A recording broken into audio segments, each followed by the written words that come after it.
watch. Punch it, Chewy.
Good, happy.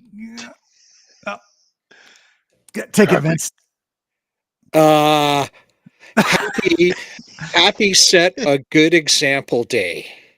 Oh, there we go. There we go. Happy set. What was that, Jeff? Happy set a good example day. So, yes, clearly we have some technical difficulties that include brain lock here today. But hey, that is okay. New?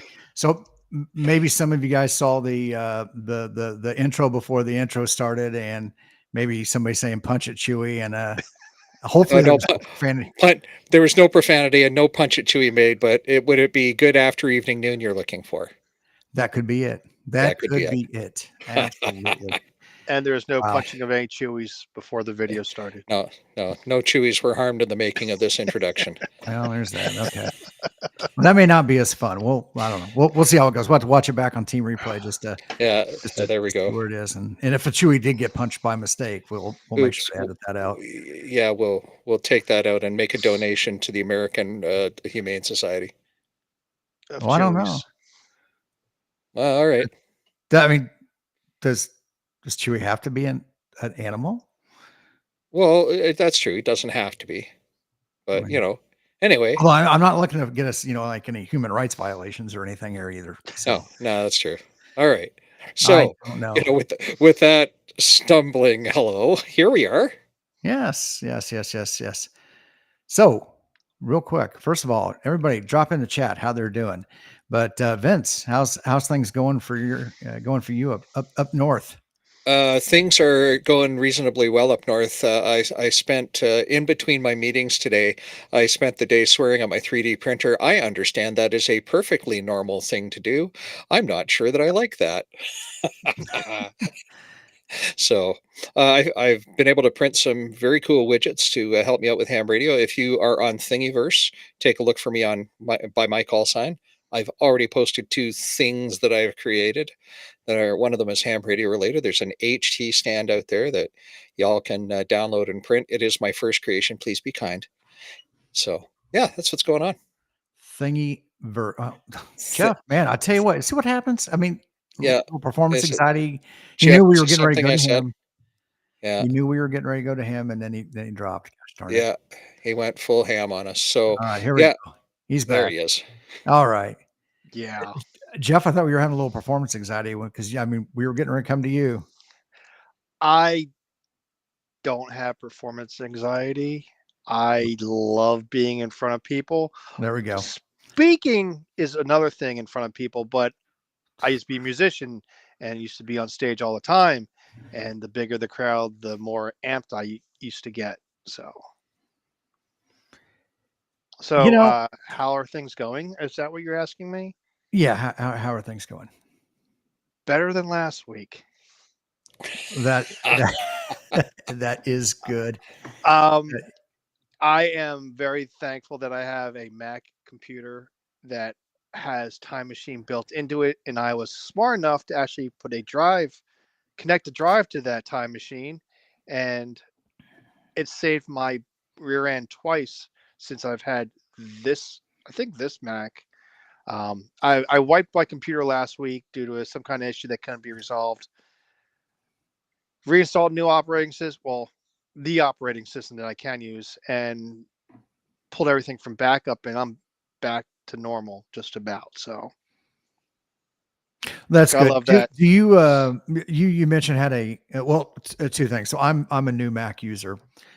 So of course, how do you know a person uses a Mac? Well, they'll They'll let you tell know. you. Yeah. Right, they'll tell you.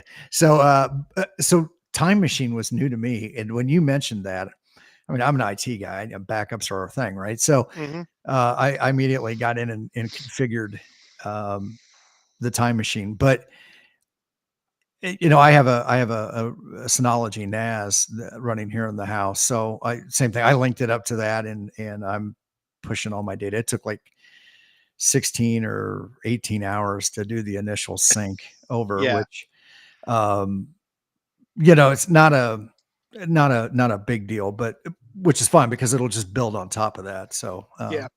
that'll be. Yeah. But I also deleted about 600 gigs of video and audio files from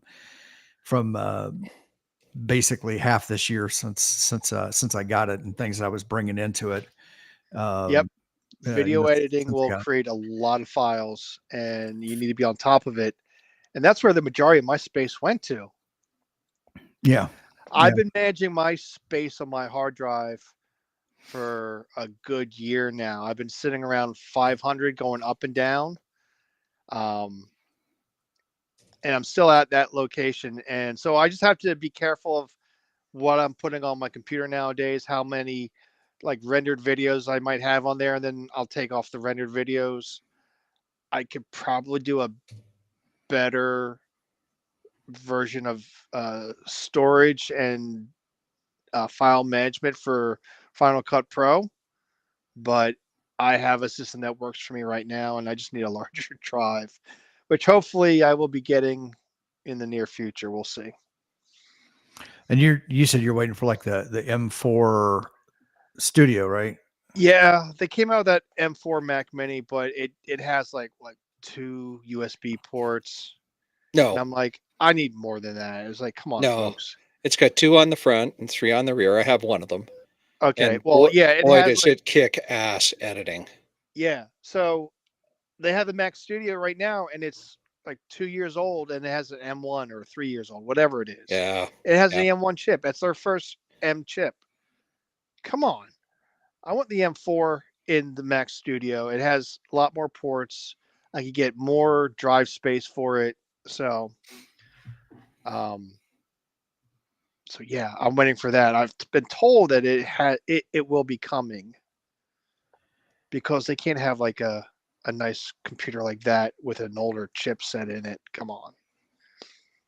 Yeah.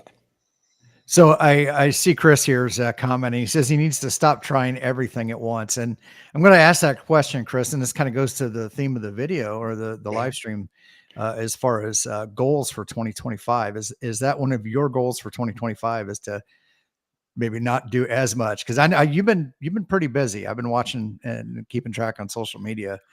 And so let us know there in the chat. But I did want to talk about goals. I think that's uh, you know, something that we should, as technologists, ham radio operators, engineers, whatever we're doing, or how we want to refer to ourselves, um, is I think something that we should should take advantage of and kind of just map out and plan what we would like to do this year, kind of how we can push ourselves to get to that next level. Obviously one of the things here with the kids table is to basically um, well, to push ourselves, right? To This isn't Grandpa's ham radio. We're not going to sit around and do the same stuff that everybody else is doing. We want to be the people that are doing the next thing in amateur radio, not doing what they did yesterday. So, so start dropping in the chat just some thoughts, some goals that you guys might have. And Vince, do you have anything that you're kind of looking at that you want to do this year? And I do want to preface this. So I did ask the group that was going to be on tonight to maybe kind of come up with a primary goal and some secondary goals. Um, Secondary goals could be supporting the primary goal. They could Sure. be adjacent. They could be ham. I think it's all kind of ties together. And I'll give an example. I think an article just came out. If you guys haven't seen it, Jim Ham on a Bike, I think is Yep. his And for JAW. JAW. And he's a gentleman that lives in the Louisville, Kentucky area, and he loves to do POTAs, does CW POTAs, and likes to bike. And he combines all that together, and he goes out almost every day and does these things. And so he's got goals. And I was reading in his post that he had just put out, that he's looking at doing some 30, 40, and 50-mile type bike tours and combining that with POTA activations. And I thought that was a really kind of cool, hey, this is my goal for 2025 kind of thing, right? And it sounds like he's going to do some smaller, maybe just some weekend things where he goes out and does some excursions and kind of does the same thing, and as he's mapping out the bigger ride. So that's kind of an example of what I was talking about or thinking about when I kind of put this in. I see that you put the link to his blog post in there. And I think if you guys don't know, definitely should check him out. He's on X. And He's on X and Mastodon. He has a YouTube yeah. channel. He's very well spoken. He's an amazing ambassador for ham radio, and Yeah. I'm not ashamed to see this. He's one of my idols. That's what I This heard. guy. I read it on the internet. Yeah, so it must be true. It has to be true. So we got some great goals coming up in here. 10 of the 48K 4-footers. I'm not sure what that means. I think that Huntsville. would probably be. Oh, wait a minute. I don't know. Yeah, the Grouch. I think he means SOTA activations. Oh, yes. There we go. And he wants to get a skydiving license. I did not know you needed a license to fall out of a plane. Today I learned. Hey, Paul, if you want, the link is in the back chat there. If you want to jump in, we can talk about that a little bit more. Yeah. Mike's got a great one here. Work band Wednesday. He's been trying to get on 12, 17, or 30 every Wednesday. Leave no band behind. There you go. I think he even has a T-shirt that says that. Yeah. Yeah. Yeah. Indeed. Same thing, Mike. If you're feeling better. Totally, and glad he is feeling better too. So you asked me what I'm heading towards in 2025. I am heading towards Hamvention. Yes, I will be there. Ham Radio Workbench, Halibut Electronics, Sierra Radio Systems, and Pactena. We have a 2-for-1 booth in the back corner of Building 3. You will find me there. Please come and visit and say hello. And I look forward to seeing all kinds of people while I'm there and seeing what the latest and greatest is. So that's a major goal for me because I don't get down to Hamvention every year. The other major goal I have for this year is I want to back. So I'm going to sound like your grandpa now. Sorry, Tim. But being Canadian, I'll apologize in advance. Okay. I want to be doing at least 2 CW rag chews a week by the summer. So that tells me that I've got to I've got to improve my CW enough to be somewhat conversational to be able to do those CW rag chews, because I get people throwing stuff at me in CW when I'm doing POTA, and they're probably telling me the great fishing spot they're at, or the color of red of their shirt, but all I hear is wah wah wah wah. Somebody's telling me a story in the middle of the signal report. And that's, I find that personally frustrating. So I'm trying to reduce my frustration by doing that. So those are both my major goals this year with respect to radio. So to because I listening to they say get out there, do the POTUS for the Yeah, CW. It's a for sure. very formulaic back and forth. So it's easy.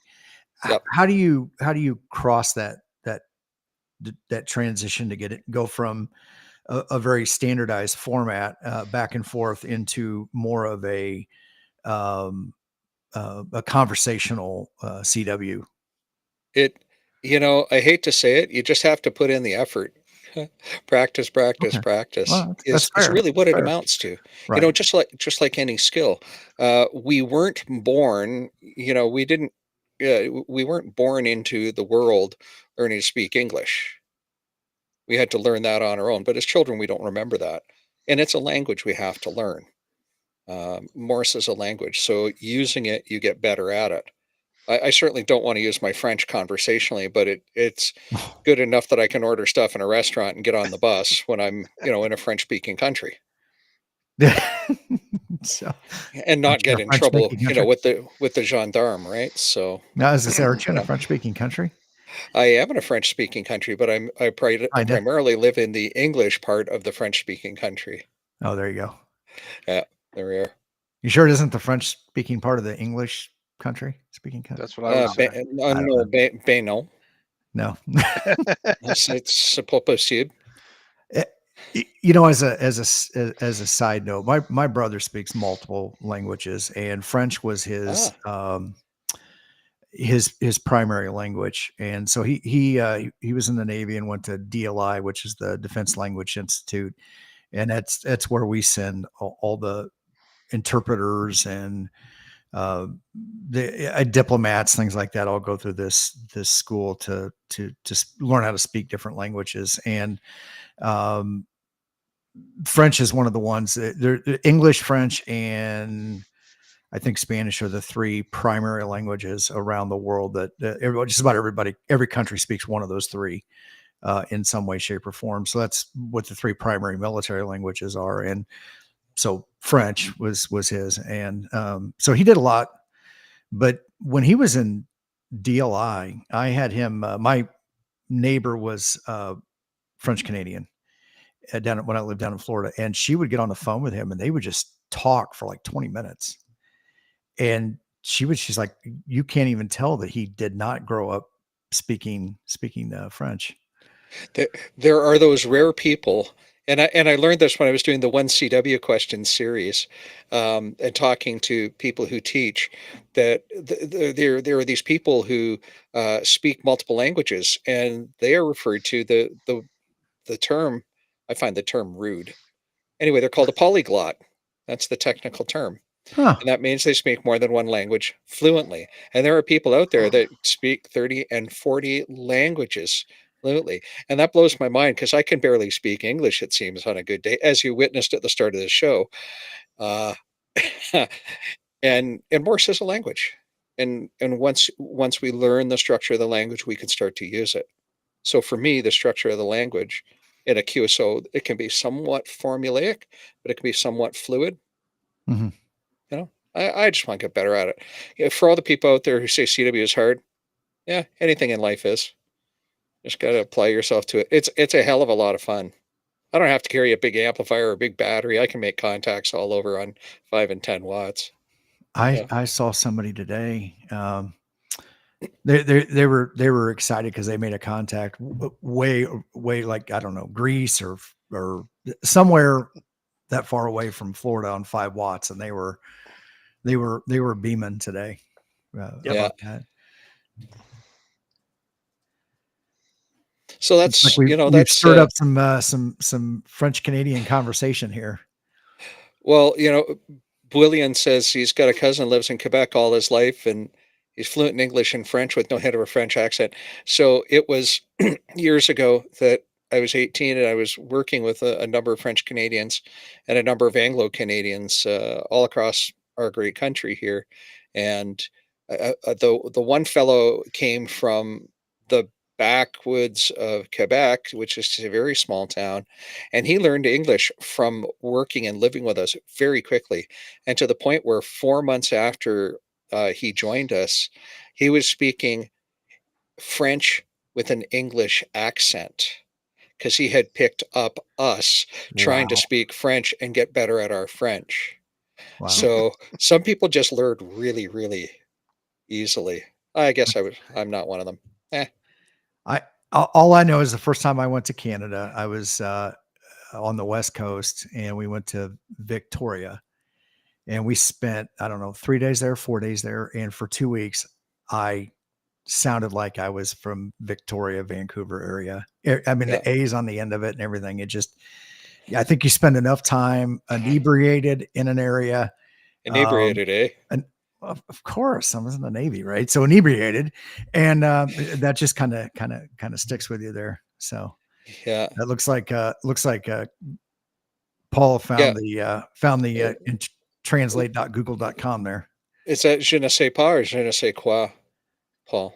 I Yeah. mean, which is more appropriate with this? So, hey, Tim, that's what I'm going to get up to this year. Those are my major ham radio goals. The minor ones, I'm going to learn them along the way. I set some really aggressive goals a couple years ago, Yeah. and I hit them, which was great. This year, I want to take it a little more je ne sais quoi, come as it will. Oh, Okay. Fair enough. Fair enough. there it is. Cool. Jeff, how about you? Anything exciting in your future? Yes. Now that I'm done with studying for my extra and passed, uh, I always said that I want to do CW, so I am starting on that journey. I did get one of Vince's Morse tutors. I've played around with it just to get a feel for it at first and to try to configure it. So I'm gonna get cracking. I'm still debating like versus a straight key or a paddle to start with. I have a straight key, so I don't know yet. Everyone says one or the other. It depends on who you talk to, Yeah. but um, we'll see. So I don't know if there's any truth in this, but it sounds legit. Um, I hear, and I think the Long Island CW Club recommends a straight key to start off with, Yep. only because that gives you it connects you to the key a little bit more. It is that's my kind of maybe my interpretation of that, but you're more engaged in it than you are with just a set of paddles. Yeah, I Is could. that a fair assessment, Vince? With Yeah, based on your experience? based on my understanding, and I did not go through Long Island CW Club. I was with CW Academy. I do want to go through lessons with Long Island CW Club to know the differences. They want you to use a straight key so that you form the shapes of the sound, so that your brain gets in that mode and you pick up on the cadence. Y'all ever been out to a bar and you're sitting beside somebody who's got two left feet and no sense of rhythm? And you don't want to be that guy on air with no sense of rhythm. Oh So, man, I thought you were going to talk about getting out there and doing some line dancing. yeah, no, Well, being a former drummer, I don't think I would have a problem with with rhythm. cadence and rhythm. Yep, Yeah, totally. easy Um, cadences. so Jeff, Jody says, don't decide, just get the Vibraplex double key. Problem solved. Yep. Yeah, you could help pay for my other stuff while I buy that. Yeah, thank you. You'll find one of Um, those in Hamvention, no doubt. yeah, I'm sure if I search for one, I could probably come across one. But I want to start off slow, and then once I get familiar with it and at least be able to do it, then I'll do a purchase. There's been a few purchases of keys that I've seen that have come across paddles that are, I wouldn't say out of my price range, but out of my price range as a noob, complete and utter noob to CW. I don't want to spend like $300 on a key, $500, $1,000 on something that I may not be even good at. I haven't gotten to that point where I'm confident to spend that money on that kind of equipment. Like a new ham radio operator, a new technician won't go out and buy a Yaesu 5000, one of those older radios, or the new Yaesu or ICOM 77 77.6. Yeah. 7760 or 7160 or whatever.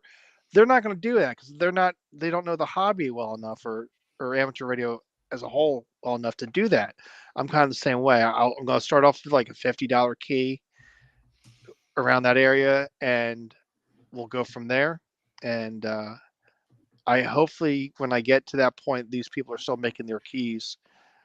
They're small companies, so I hope they are. So I want to purchase one of them when I have the confidence to be able to do CW.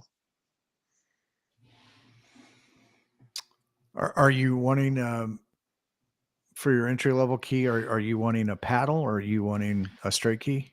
I already have an entry level key. It's a straight key. It was Okay. like a $35 Pooty key. Pooty key. Yeah. Okay. Yeah. I was just looking for that on the Amazons. I've heard good things about that for what it is for Yeah. $35 key. K at MRD, he did a video on them, and after I saw that, I was like, "Ooh, that's pretty cool. I think I'll get one." I knew I was going to do CW, but I didn't know when. Yeah. But now I'm at that point, and I already have the key now, so I'm good to start with that. Um, yeah, there's a whole bunch of different keys out there, sizes and prices and colors, and I just got something to start with. Maybe I might get a some paddles from them also. They've updated their inventory. You can check them out on Amazon. Yeah. They have some different stuff out there I didn't know about, so we'll see. But that's like one of my goals to get done this summer.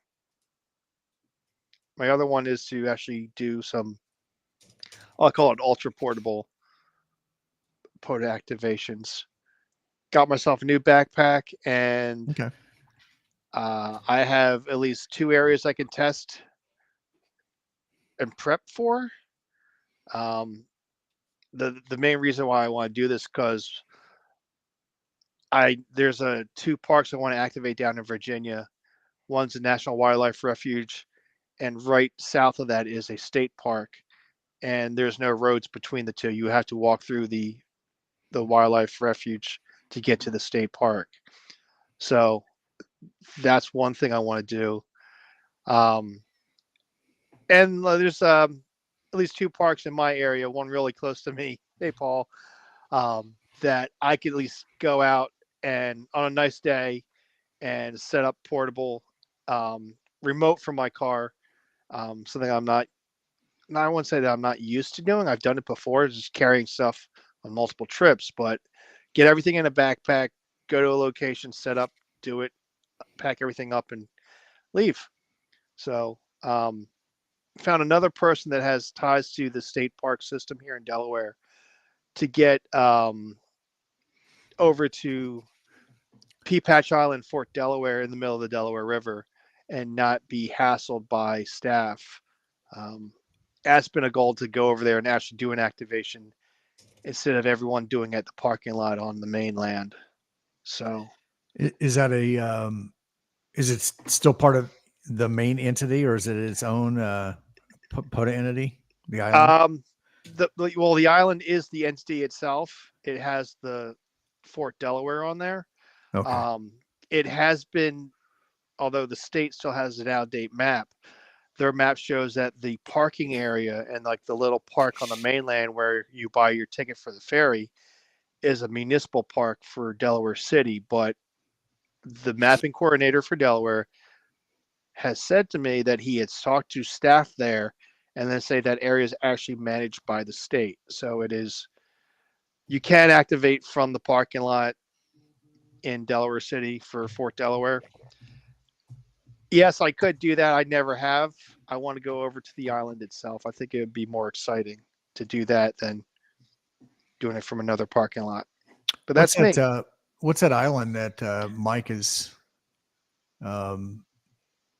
activated, I think, a couple times now with his friend. They've had to kayak over or so that take a small boat over there and get to the island, and then they set up in there and operate for a while. B. William. The idea is to be ultra portable, not pulling a wagon onto a ferry with limited space and making a scene. Again, this goes to not making a scene. Gray man. At your activation. We mentioned this once before. You're not the attraction at the activation. The park is. Keep a low profile. Keep your nose to the radio. Get your stuff done, and get out. The garden wagon is I've thought about it many times. I see those pop up on online sales and stuff. I'm not pulling out like an activation I would do for my car. Like I'm not pulling a freaking DX10 with a 30 amp hour battery or a 100 amp hour battery and a box, folding chairs. No, this is ultra portable, meaning ultra, meaning very. So, yes, it's been something I've wanted to do for at least 2 years now. But getting over to that island and doing what we want to do is the state doesn't really understand. The people at the state park just don't understand what we're talking about. But there's a local hand that is trying to help pave that way to the people at that park. So we'll see. So the fort's not open to the general public then? Is that what I'm? It is. But I had contacted them once. They sent me, and I sent them a very nice email, very polite, explaining what amateur radio is, what Parks on the Air is, share them examples of what I do from my videos. Yeah. And they sent an email back with a PDF form for a permit. No explanation, no comments, no nothing. Yeah. And I was kind of like, F you. Yeah. Get bent. I find it very rude. It sounds to me that's one of those things where it's better to ask for forgiveness than it is permission. That has been part of my plan, but with someone that works for the state park system, would be able to talk to them. So I just found this out last week. So I'm going to see what magic he might be able to do. Okay. And because we might just be able to go there and he might know the person that's running the state park or the people there. So it might be, we may not get hassled if it's a known thing that we're coming and he's an employee of the state park system. So yeah, we'll see. Yeah. So that was part of the story behind my handle, the Gray Man POTA, was all the people that were, running out and posting on the dumpster fire that is the Facebook page, and upset that they were, getting shut down at parks and stuff like that. And it's like, well, you got your banner and you got your flag and you got your media like a field day. And and the simple thing to do is just go do it. Go have fun. And like you mentioned, don't be the attraction. Just you're not the attraction. Go enjoy it. There is a couple. I believe they're in California. They're on the Facebook page, and they were able to get a permit to go over to Alcatraz Island, which I thought was pretty cool. And it's kind of like the same thing for I think for Fort Delaware. It's going over there out of the way of the foot traffic, and just getting your activity done, and then getting out of there. I know they had a banner or two. Hey, if you want to show a banner to no one in the area, that's cool. But we mentioned before that when I said that or coined that term that you're not the attraction, this was because of the someone wanted to activate the Flight 93 Memorial in PA on 9/11. And there's a lot of people that told him what he should do or what he shouldn't do, and I chimed in with that same thing. Go there, sit in the parking lot, do the activation, don't make a scene. You're in I say a sacred location. Something happened there, and get in, get out, and be done with it. You don't need to make yourself a spectacle. Yeah. And you shouldn't be taken away from what's going on at the memorial. So Right on. Paul, looks like Paul dropped. Okay. I saw he was in there having some internet issues. Alan, how you doing tonight, my friend? What's up, man? I'm doing good. How are you guys doing? Pretty good. What's up, Alan? Jeff. Yeah. Everyone. Be a gray man in the park. That's what I was just thinking. Yeah, well, that was the whole kind of the joke. I mean, this was a play on all the people complaining about so I'm like, well, what do I name this channel? Because I with the overlanding channel, I was doing ham radio, but I was getting a lot of people asking me all the technical stuff, more technical than what a group of people, I was doing POTA as activities that you could do out on the trail and stuff like that. And so, and our friend Greg is in K6 EGG is in the thing. So it must mean he's getting ready to live stream. But yeah, so people were just complaining left and right. And I'm just like, be a gray man. There we go. That's the, that's what I need. So that formed the gray man POTA. So, hey, Alan, what kind of goals do you have coming up this year for 2025 in amateur radio? I could go on for days. I have so many just goals give us in three. ham radio. 2025. Okay. 3. Goal number 1. This is the most important goal for this year. I need to get a mobile setup in my car. In particular, I'm thinking like a Yaesu APRS radio. I really like Yaesus and APRSs, and just getting to play more with it out here in Indiana. And, like I think I've said on here before, hiking in California, beaconing APRS is really cool. There's more that you can do with APRS too. If you're in range, can't really reach anything with just my HT walking around in a forest in bump your Indiana. audio up I'm sorry. Can you bump your audio up just a hair? Can you hear me now? Perfect. How's that? Okay, cool. Yeah. Awesome. Yeah, so I was just saying a Yaesu or another APRS-enabled radio permanently installed in my car. That is goal number 1. Another goal is a 10-park POTA rove. That's been on my agenda for a while. Actually, I got a trip planned this weekend where I could actually go. I could pull this off, but there's one spot where I want to see if there's a parking area where I think the parking area is at.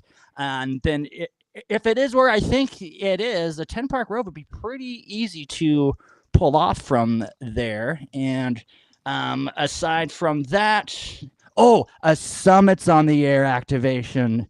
That I need to get back to business. There's a drive up in Ohio. I think it's called Campbell Hill. I'll probably do that one. It's not that far. And then getting up north into Michigan, maybe further east in Ohio, there's a bunch of hills. There's 3 SOTA summits in southern Indiana, and getting 5 summits on the air. In 5 different states. I think there's an award for that. So 5 different associations. I already have California, so I just need 4 more states. And guess what? I'm in a tri-state corner of Indiana. So I think that would be a great thing to go and accomplish. There you go. Well, that's awesome. And, kind of leading into all that with the goal that I'm looking at. Actually, my primary goal, and I'm sure most of you guys have seen the transformation over the last year or so, is I've lost quite a bit of weight, and I am now in a position to get out and start hiking. I hate it. I hate hiking. I absolutely hate bike riding. I hate running. I hate all those things. I hated it when I went in the military, and I didn't like it anymore when I got out. But what I did last summer was hiked in about 1.5 miles to basically a 3-park nature preserve. So it was a 3-fer, and I took the 705, and I learned a little bit. So I want to go back, and I want to ultimately what I would like to do this year is do like a backpacking overnight. And I don't know if I want to get into a long thing. Book, what's his name? He lives here just south of me too. He's got a YouTube channel. Carlos? Bookie, ham radio, Bryce. His name is Bryce. KD9 something or another.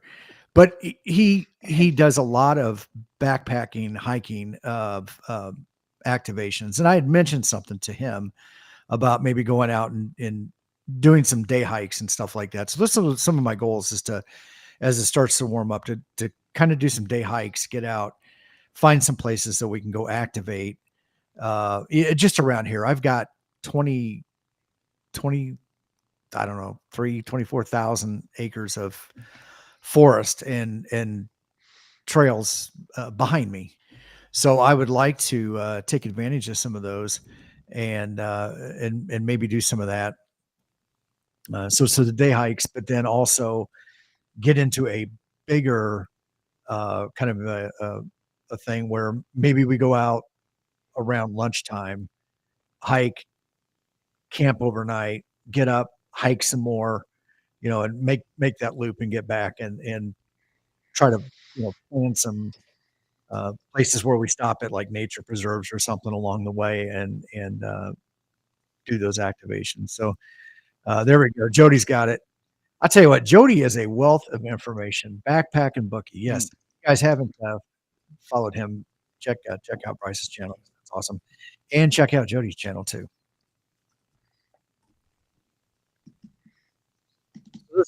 Those are kind of my big ones.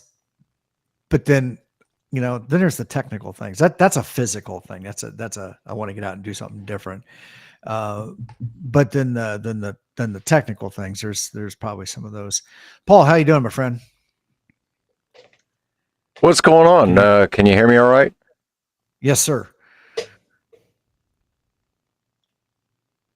His internet is badly lagged. No. Yeah, it's the awesome internet. It's the awesome internet. Yeah, that's what it is. Hey, Paul, what's going on, man? So what we're talking about is Major Ham Radio goals for 2025. Why don't you talk and we won't interrupt you with all the great internet lag we've got. Yeah, well, I definitely don't have good internet. I'm currently tethered to my phone to use my phone as the internet. But Uncle Elon is pending delivery on Thursday, so hopefully after that happens, we'll have at least a stable internet connection. But as far as the 2025 goals, so I think I've got some big ones, but I think they're all attainable. And so, first and foremost, I want to increase my CW learning. I know absolutely nothing about CW, and I've learned many different languages, so I'm sure that I can get it. It's just going to take me a bit. I want to do at least 10 of the 48 4,000 footers this year. I was able to do one last year. So if I could do 10 this year, then that'd be 11 down out of the 48. And then the big one is getting my skydiving license. I want to be able to do solo jumps. And in order to do solo, you have to have a Class A skydiving license. And, props to Carlos for being the motivator to make me stop saying someday and, actually do it. Very cool. Sounds like a plan. So oh, I was getting ready to ask you some questions and I forgot. How can you hear me okay now? He's on about a 10-second delay. Yeah, I can hear you. I mean, do we need to use sign language? Sign language? Sign language? there we go. Hey, now this could be kids watching this thing. Tim, you're number one. It is the kids. That's right. You are number one. This is the kids table. But well, that's cool. It sounds like fun. When you said 48, that's 48 4,000 foot peaks in Connecticut or New Hampshire. I'm sorry, or whichever one of the states you live in. New Hampshire. Is that just in the state, or is that just in the area that you live in? No, so just in New Hampshire, there are 48 peaks that are over 4,000 feet tall. Wow, 48. You hear that, Alan? We have 3 that I don't even think register really as a peak. Yeah, there's 3 1-point summits in southern Indiana. I don't think they're very high. Delaware has none, so. Okay, cool. So you guys don't feel as bad. Like I got out here to Indiana. That was the first thing that bugged me out. I was like, dude, where are all the mountains at? They're Alan's like, so well, that's a good thing I didn't take that job in Delaware. So we aren't the only state that doesn't. There are states out there that have less mountains, is what I'm trying to say. What? Iowa? Kansas? Florida? Southern Indiana is a lot different than northern Indiana, isn't it? There are a lot more like rolling hills and stuff down there. Yeah. So the area that I live in is basically just north of that is where the glacier stopped.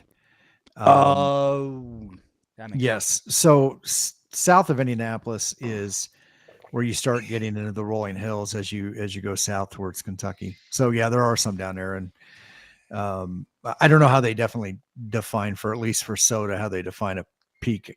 I think it's 700 feet of a prominence above other peaks or something like that. 500 feet. Yeah. So we're basically ridge. We got ridges. And a lot of the activations that I do are if I'm live streaming or I shoot a video, I'm up on a ridge about 1,100 feet. That's and I can look down over things, but yeah, it's not that'll give you a nice little view per se. Nice. Yeah, it's not bad. Well, if you want to go on a hike, man, let's plan a hike down up one of those SOTA peaks down there this year. That can be another goal for us, man. Yeah. Well, I'm assuming if it's a 1-pointer, it's not a bunch of elevation. I've looked at them. They look like really short hikes, but okay. I gotta go get at least one of them. That'd be cool to do all 3 of them. But my SOTA goal out here is I want to get 1 peak activated in 5 different states. I just need 4 more. And there's Indiana, Michigan, Ohio. I don't know about Illinois, but I'm sure I'll find a 5th state somewhere soon. I don't know if I'll get all 5 done this year, but getting my first summits on the air activation ever on HF, actually, because I didn't upgrade to general till I got out here. I had to, because VHF, UHF is not a lot going on out here except for that local traffic net at 6:30 every day. Yeah. Well, I tell you, get Huntsville on your calendar. Yeah, thanks for like the second reminder. It's in August. I'm driving down, and I will be there all week. And I've got a campsite already. So if you got a tent and you want to ride down, it won't be a big deal. Huntsville. So this is one of the other ham radio ham shows. That's not, because we were talking about a Dayton before. I think that's like right by where I'm at. Okay. Yep. So yeah, Dayton is coming up in April. Huntsville is April. In August. May. I'm sorry. May. Yeah, May. May. Okay. First May. Yeah. Huntsville is in August. Huntsville is the kind of the trifecta between Hamcation, Hamvention, and Huntsville. The trifecta of the triple crown of amateur radio. Yeah. Nice.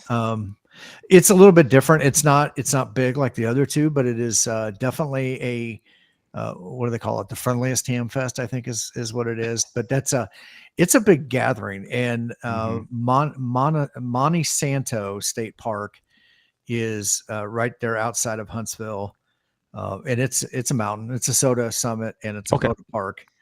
And it's the campground is not too far from the summit itself, and it's inundated with people that are there for the ham fest. And so like I got there Monday, I think last year I got there on Monday, and T.O. was there, and Murder Mike was there, and the three of us, and then slowly people started trickling in every day until it was a big party.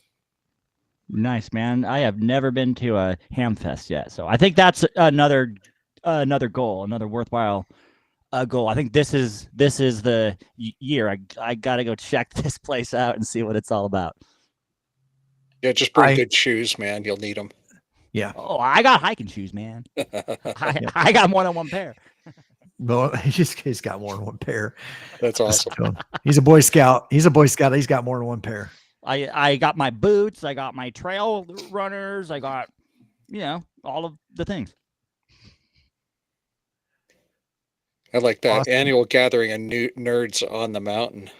There we go. Meeting of the minds. Well, hey, Tim, so what are you up to this coming week in radio, man? As we come up to the top of the hour here. I've got some major projects at work going on. So I've kind of been scaling back on making the video, so I'm not having to overcommit to hours of editing. I have been doing some more live streams, which has been challenging and fun. I found a spot in the park where I can do where I can get a 5G signal, and I can stream relatively good at 1080, which is nice. Whether or not I can make it there on time, get up out of bed. So I think last week, I think I was on Josh's after chat. I think it was like 1:30, 1:45 in the morning. I'm like, I got to get out of here. That ran long. Yeah, I was there too. And I'm like, this time I did it at 8:30. Normally I do it like at 8:00. I was wanting to get at least an hour of the early shift in for the activation. But it's been fun. I think I've had as high as 50 some people watching me live stream, and it's been a good time, and it's interactive like this is here. So and it's gives me an opportunity to hopefully educate through demonstration, and hopefully giving maybe some people confidence in seeing this in a format that isn't edited, because I think that's sometimes I think we've all heard the criticism about, well, you guys make it look so easy, because we do edit our content, right, to either fit into a time frame, or we don't want to look bad, or whatever the reason. And so and Jeff's smiling because he he knows. I know. So doing the live stream, I think, is good for people to see and everything. So good things. Paul, got your note there, buddy. We'll catch you later if you need to drop off. So yeah, that's kind of what I've been doing this week, and just staying busy with that. I got I didn't realize that I have a breakfast to go to Saturday morning at 9 a.m. Up in Indianapolis, that the group of dads that my oldest son, when he was involved in Boy Scouts, all of the dads, we get together the first Saturday of every month and have breakfast. So I'm not going to be live streaming Saturday morning, but I am taking everything with me because there are a couple POTA parks on the way back that I might hit, and if I can get a good signal, I'll probably do a live stream from there too. Awesome. Yeah. And Alan, what about you? What's coming up this week, man? Oh, did you just ask me what I'm coming up this week? I hit up Carlos and Tim today. There is this place there is a haunted state forest in Indiana. It's the Francis Slocum State Forest. It's called Okie Pinokie. I've been reading all this crazy crap on the internet all day, and I'm like, I'm gonna go over there. I'm not afraid of ghosts, but there's been a bunch of crazy stuff that's happened over there. There's also a very interesting history and stuff there. So I'm gonna go. I'm going hiking this weekend through that forest. Awesome. That's what I'm doing this weekend, and I'm gonna make a video out of it, of course. So you can expect that in about 2-ish weeks or so. Right on. Jeff, what's coming up, man? Working on a video. Want to get out this weekend. I freed up my Sunday mornings. Yes, I mentioned it on our Discord, but I left my club and the net control responsibilities over the way someone was behaving and to a friend of mine, so I didn't care for it. But hopefully I'm gonna get out this weekend. It's like 60 degrees today in Delaware, and it's gonna be a little bit more colder during the weekend. So I'm gonna try to get out anyway. Gotta get out more often. I really have fun being out on the air. So. Yeah, the weather up here has been absolutely stunning. High 50s, mid 50s, which is a real switch from minus 20 that it was like a week and a half ago. All kinds of melty goodness going on. My truck can't stay clean, so why bother trying? But I haven't been outside. Vince, I have to ask. It's got to be taxing on your body to keep switching from Celsius to Fahrenheit. No, the big jump in the numbers there, right? You know, the 20, 30 degrees thing. I grew up in a time before metric, so so I was referring about the toll on your body. I speak ambidextrously, okay. Whether it's freedom units or Celsius. Yeah. My mini split in here for some reason only displays in Celsius. The app is in Celsius. It'll do outdoor temperature in Fahrenheit. I can push the button, it'll do Fahrenheit, but as soon as I interface with the app, it goes right back to Celsius. So yeah. I'm kind of picking it up, and I kind of wish we had adopted the metric system a lot sooner here in the United States. The base 10 math is a lot easier than dealing with whatever it is, 12 inches for a foot, and hogsheads to the miles and stuff like that. Yeah.